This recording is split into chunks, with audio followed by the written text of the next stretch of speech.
नमस्कार दोस्तों, मैं सतीश के सिंह।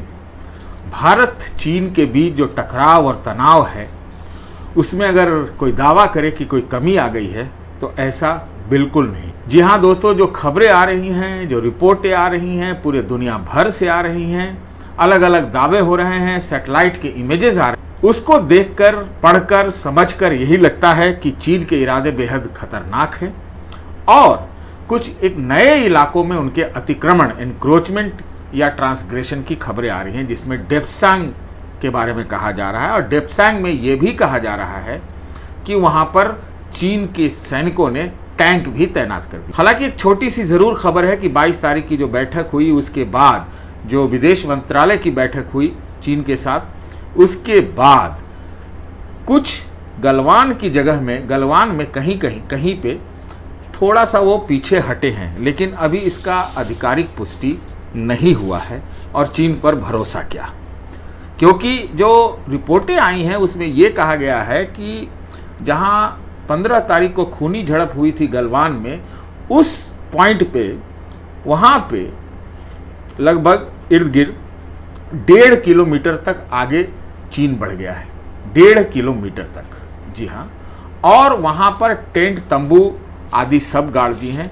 और सैनिकों की संख्या के बारे में कहा जा रहा है कि कम से कम पूरे इलाके में चीन के 10 से 15 हजार सैनिक तैनात हैं, भारी इंफ्रास्ट्रक्चर के तैनात हैं, टेंट के साथ हैं, वहां पे बंकर बनाए जा रहे हैं। और ये करीब 6 से 7 जगहों पर ऐसा देखा गया है। मैं इस मामले का एक्सपर्ट नहीं हूं, लेकिन जो रिपोर्टें हैं उसके हिसाब से यही है।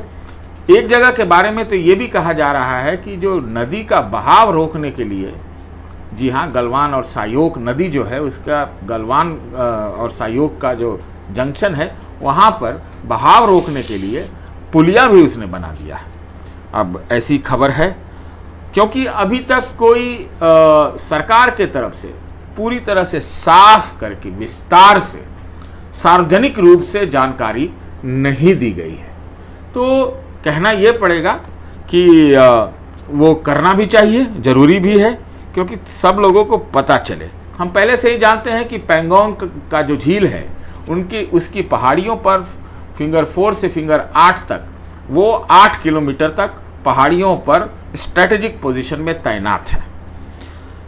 तो इसका क्या भरोसा कि अभी और वो आगे नहीं बढ़ेगा, क्योंकि तय ये हुआ था कि जो जहां है इस वक्त तक, और उसके बाद डिसएंगेजमेंट, डीएस्केलेशन की बात हुई थी। तो कहां डीएस्केलेशन है, कहां डिसएंगेजमेंट है, ऐसा कुछ समझ में अभी तक तो नहीं आ रहा है। लगता यही है कि चीन जो है 1959 में जो लाइन का दावा करता था, और फिर 1960 में उसने और उस लाइन को थोड़ा भारत की तरफ बढ़ा दिया था, उस पर आ गया है। बहुत लोग इसकी तुलना जो है 62 से भी कर रहे हैं। उन चीजों पे हम नहीं जाएंगे। मोटी बात यह है कि पूरा जो 2000 किलोमीटर का इलाका है लद्दाख का, उसमें गलवान वैली में जाने के लिए जो खबरें हैं, जो रिपोर्टें हैं, उसके हिसाब से वो गलवान वैली में भारत के लिए रास्ता ही बंद कर रहा है, ऐसी रिपोर्ट आ रही है। या तो रास्ता बंद किया है या करने जा रहा है, कुछ इस तरह की खबरें हैं। तो सवाल हमारा यही है कि वो कह रहा है कुछ, बातचीत कुछ कर रहा है। फिर मिलिट्री की अगर आप देखें तो 15 राउंड की बातचीत हुई है। अगर आप डिप्लोमेटिक देखें तो कम से कम 2 राउंड की बात हुई है। और फिर आप देखिए कि अगर जस के तस हालत या फिर बदतर हुई है, तो इसके बारे में बहुत ये बेहद चिंताजनक। और इसीलिए हमारा आज आप वीडियो का टाइटल देखेंगे तो ऐसा लगता है कि वो पूरा प्लान लेके आया है और कुछ मानने के लिए नहीं है। और लगता यह है कि बातचीत में भारत को फंसा रहा है, कर कुछ और रहा है। क्योंकि अगर 22 तारीख का जो एग्रीमेंट हुआ था, उसके हिसाब से अब तक स्पष्ट तौर पर, पुष्टि के आधार पर कुछ न कुछ हो जाना चाहिए था, अभी तक नहीं हुआ। इस बीच खबर यह भी है कि आज सेना अध्यक्ष ने पूरे इलाके का 65 पॉइंट का एरियल सर्वे किया है, हवाई सर्वेक्षण किया है पूरे बॉर्डर पर। हमने देखा था उनको कल कि वो जो युद्ध का जो पोशाक होता है, बैटल गियर जिसे बोलते हैं, उसमें वो एकदम फॉरवर्ड लाइन पे गए थे, दिल्ली लौट गए हैं। दिल्ली में लौट करके आज वो पॉलिटिकल ब्रास को, हायर अप्स को पूरी जानकारी देंगे, पूरा बताएंगे कि आखिर वहाँ ज़मीनी स्थिति है क्या, चीन के इरादे हैं क्या। ये मुख्य बात जो हम आपसे आज करना चाह रहे हैं। और अगर उसने बंदूक, उसने आर्टिलरी, उसने अगर टैंक और उसने इतने सारे लोगों को तैनात करके रखा है, तो वो हटने के लिए ये सब काम नहीं किया है, वो दबाव बढ़ाना चाहता है। तो भारत के पास कोई इस वक्त रास्ता नहीं है, एक दो ही रास्ता है, या तो जो घुस गया है उसकी बात मान ली जाए और स्टेटस क्वो एंटे, पूर्ववत स्थिति भूल जाए, या फिर वो हर कुछ चीज करें जिससे उनको बाहर किया जाए, खदेड़ा जाए। देखना होगा कि ये बात कैसे बढ़ती है, लेकिन ये लगता है कि ये जो पूरा जो स्टैंड ऑफ है, स्टेलमेट है, वो लंबा चलेगा और इस समय अभी रसाकसी होगी और इसमें उतार चढ़ाव भी बहुत होने हैं, क्योंकि चीन को एक लिस्ट लेके आया होगा और वो भारत से मनवाना चाहता होगा और भारत घुटने टेकने के लिए तैयार नहीं है। भारत सरकार ने साफ कहा है कि एक एक इंच की भूमि का सवाल है, टेरिटोरियल जो सॉवरेंटी है, इंटीग्रिटी है, उस पर कोई समझौता नहीं होगा और भारत का जो मैप है, भारत उसी के हिसाब से चलेगा। तो ये रही बात। अब जरा एक नजर करें ब्रिटेन के प्रधानमंत्री के बयान पर। ब्रिटेन के प्रधानमंत्री ने, हालांकि ये दूसरा बयान है ब्रिटेन का, लेकिन प्रधानमंत्री बोरिस जॉनसन का ये पहला बयान है। उन्होंने हालात को बेहद चिंताजनक, गंभीर हालात और बेहद चिंताजनक बताया है। चीन का बोलना मायने रखता है। ये रही अंतर्राष्ट्रीय बात। जरा अब अंदरूनी में आए।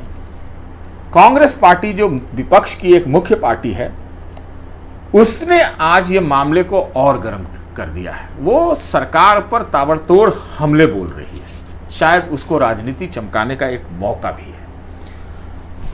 कांग्रेस के नेता कह क्या रहे हैं, ये महत्वपूर्ण है। कांग्रेस के नेता यह कह रहे हैं, मैं किसी एक का नाम नहीं लूंगा, सबकी बात कहूंगा, एक ही साथ कहूंगा। उनके नेता कह रहे हैं कि जो भारत की विदेश नीति है वो पूरी तरह से कोलैप्स कर गई है। उनके नेता यह कह रहे हैं कि गलवान घाटी पर जिस तरह से चीन ने दावा ठोका है, ये समझ से बाहर की चीज है। इस पे भारत को फिर से कस के बोलना चाहिए। भारत बोल चुका है, पहले भी रिजेक्ट कर चुका है चीन के दावे को, लेकिन फिर भी ये कांग्रेस के नेता कह रहे हैं। कांग्रेस के एक पूर्व जो रक्षा मंत्री थे यूपीए सरकार में, उन्होंने कहा है कि मिड अप्रैल का जो पूर्ववत स्थिति थी, स्टेटस क्वो एंटे था, वो बहाल होनी चाहिए। और इस बीच एक और बात जो कांग्रेस पार्टी ने मांग की है, वो ये मांग की है कि अगर G20 की मीटिंग, RIC की मीटिंग, ये सारी मीटिंगें, WHO की मीटिंग अगर वर्चुअल हो सकती है, तो फिर पार्लियामेंट बुलाया जाना चाहिए, उस पर यह चर्चा होना चाहिए और वर्चुअल पार्लियामेंट हो। इस बीच भारतीय जनता पार्टी ने कांग्रेसियों के ऊपर आरोप लगाया है कि चीन से 2005-06 में राजीव गांधी फाउंडेशन ने पैसे लिए थे। जी हां, पैसे लिए थे। तो अंदरूनी राजनीति की बात अलग है, ये अलग तरह का एक झगड़ा चलता है। लेकिन ये कहें कि हालात में कुछ सुधार हुआ है चीन के साथ, तो नहीं हुआ है। चीन के इरादे बेहद खतरनाक है। मैंने कल ही कहा था कि चीन हो सकता है कि वो जो है जो गलवान में तो आपका जाने का रास्ता रोकना ही चाहता है, गलवान पर पूरा कब्जा जमाने के फिराक में जो दावे कर रहा है। दूसरा, जो दौलत बेग ओल्डी की जगह है, वहां से काराकोरम पास गुजरता है, वहां पर उनकी सड़कें भी हैं, उसके तक भारत को वहां पर रोकना चाहता है। और तीसरा कि ये हम नहीं कह रहे हैं, ये पूर्व सेना अध्यक्ष वगैरह कह रहे हैं, और उसकी नजर सियाचिन पे भी होगी। तो ये पूरा लगता है लंबा प्लानिंग करके आया है। इसलिए जो लोग कह रहे हैं कि जो चीन की नीति है वो बहुत ही खतरनाक है, बहुत ही जटिल है। उन्होंने पूरा ड्राइंग बोर्ड पर पूरा लिख के एक एक करके वो एक्शन ले रहे हैं। ये कैरेट एंड स्टिक पॉलिसी कर रहे हैं। जी हाँ, बातचीत करेंगे, वो कैरेट हो गया, गाजर हो गया, ये हो गया कि घुस जाएंगे, घुसे। दूसरी बात कि जो उनकी, मैं उसका नाम दिया हूं मैंने, चूहा कतरने वाली, जो चूहा जैसे कुतर कुतर काटता है, वो जमीन इसी तरह से, और कहते भी हैं वो कि वो जमीन में एकड़ में नहीं देखते हैं, हेक्टेयर में नहीं देखते हैं, वो इंच में देखते हैं। जी हाँ, तो ये जो उनकी सलामी स्लाइसिंग टैक्टिक्स है, ऐसे ऐसे छांटने की, वो पूरा हिसाब किताब लगता है करके आए हैं। ये चीजें सामने नजर में आ रही है। अब मिलिट्री के सूत्र भी भारत की ये कहते हैं कि हम लोग इंतजार कर रहे हैं, हम लोग देख रहे हैं।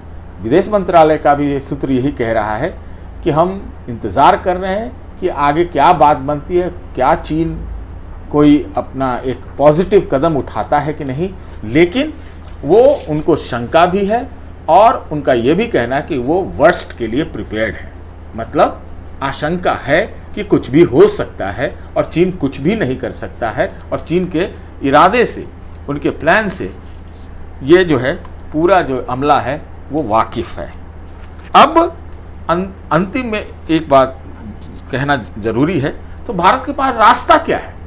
इसीलिए मैंने वीडियो का टाइटल दिया है कि क्या वो युद्ध थोपना चाह रहा है या युद्ध कर ही रहा है। वो युद्ध ही कर रहा है। अभी तक भारत सरकार की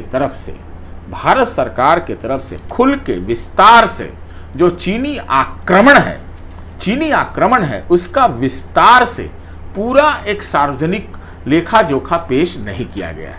गोपनीयता होती है, लेकिन इस वक्त पूरे देश को वो बताने की बात है कि वाकई वो घुसे हैं, कहां घुसे हैं, कहां और 15 तारीख के बाद बढ़ गए हैं, और कितना जो ये समस्या है वो कितना जटिल है। तो फिर जो एक रिस्पॉन्स होता है, जो जवाब होता है, वो पूरा इकट्ठा होता है, सबके मिलकर होता है। तो यहां पर स्थिति फंसी हुई है।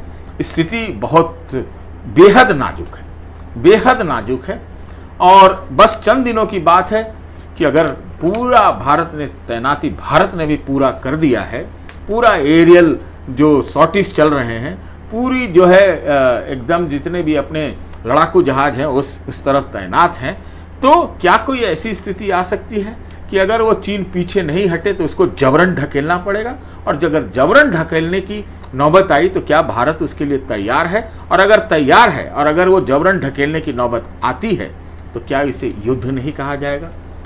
धन्यवाद।